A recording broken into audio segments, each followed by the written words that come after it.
All right, everyone. So we are back with Glen Velvet Reviews today, and we are starting on the project of what's going on here.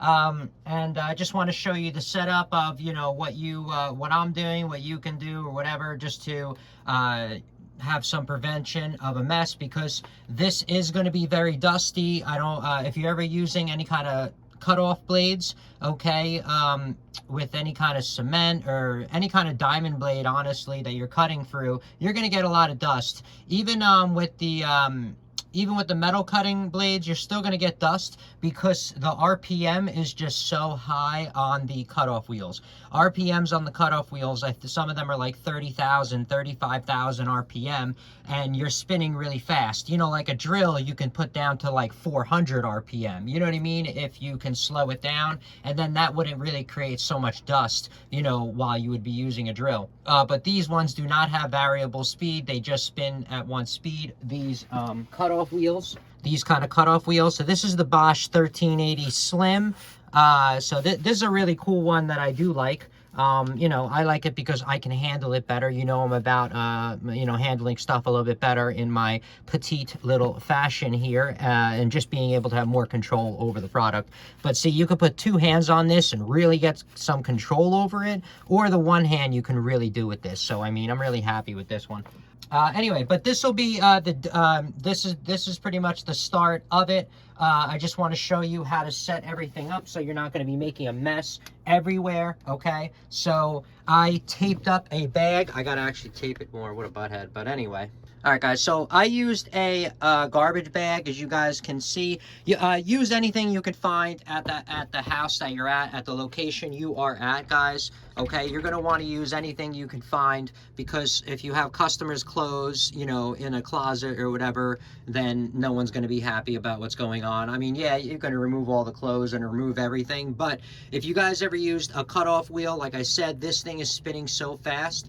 The particles literally go all around doors. If you close the door and you don't seal it, it'll go all outside the bottom and top around the door. Like, I've seen it. I've been doing like a lot of cutoff wheel cutting for a long time now, and it is a messy situation that goes on here. So you just want to do the most you can to prevent it from making a huge mess and a disaster for everybody.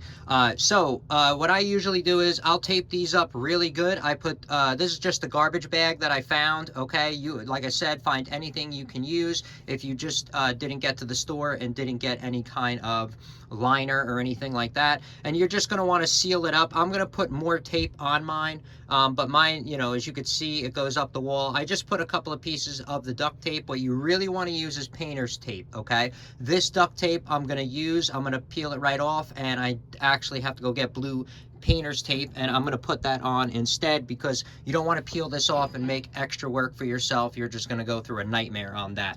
So this is pretty much the setup. Now you just lift under there, and now I can cut all I want to cut, that stone under there, and I'm going to have the vacuum running. I have the Milwaukee air tip, which I'm a real big fan of this thing, honestly, because I don't have two hands. But anyway, yeah, so I'm mostly like a loner going on, when I do a lot of stuff, and that's cool. I'm fine with it, no problem. If you ever watch my videos, I'm mostly like that. I like to do stuff by myself and buy the equipment to do it by myself, because we are in an era, guys, where you see that a lot of people want to charge you hundreds of dollars an hour for labor just because they can take advantage. Like, we're not really in a community system like we used to be, which I'm not happy about. I offer services to a lot of people, but in order for me to get services out of people, it costs me a lot of money and sometimes a headache. Okay, so I'm like, let me just do it by myself. I can do it. I'll just invest in the right tools and invest in the right knowledge, and we all can learn together, and then we don't have to rely on people that want to not help us out and be a community together with us and charge us lots and lots of money. And and try to take advantage of people in crappy situations or whatever the case may be. And that's the reason why I got out of residential contracting. I could tell you that, because you feel bad, how hard it is in the residential market.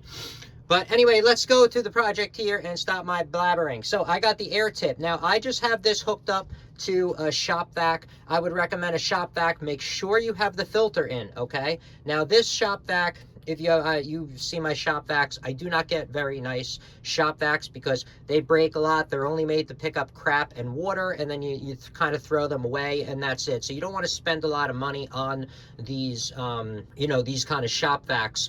The ones that I'm using that you're sucking up, all kinds of really like crappy debris. It's not like a specialty vacuum, okay? So that's what's going on. This shop vac, I'm going to turn it on. It's going to get noisy, and I'm mostly going to fast forward everything going on to show you, the project and see what's up. But I'm just explaining to you the situation. Like I showed you, the rock is in there.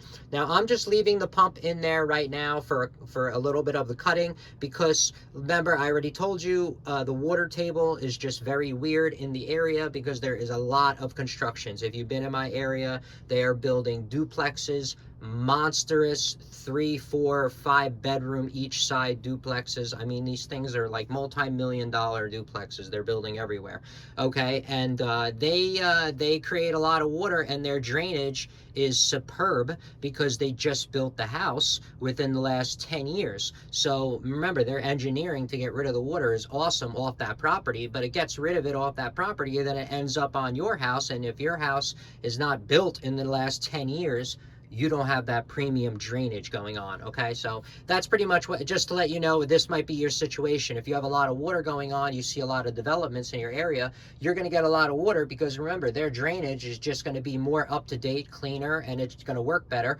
but it's not good. It's not drained for your house. The drainage is for their house. It just throws the water onto your property. And it is what it is because it's rainwater, so you just can't do anything. It's rainwater and groundwater, so they can't do anything. But so that's why. So let's get to the cutting. Let's start on this project here, and we'll get going. Okay, is my plan. And yeah, we got a couple of reviews, updated review we're gonna do on some diamond blades. I'll come back with that. Will be the updated review, and and then eventually, I'm going to buy some new chisels and stuff, and I want to try out a bunch of new products we use so we can see if we're getting value all together. All right, so let's kick this off, guys. Let's get this started and see what's up.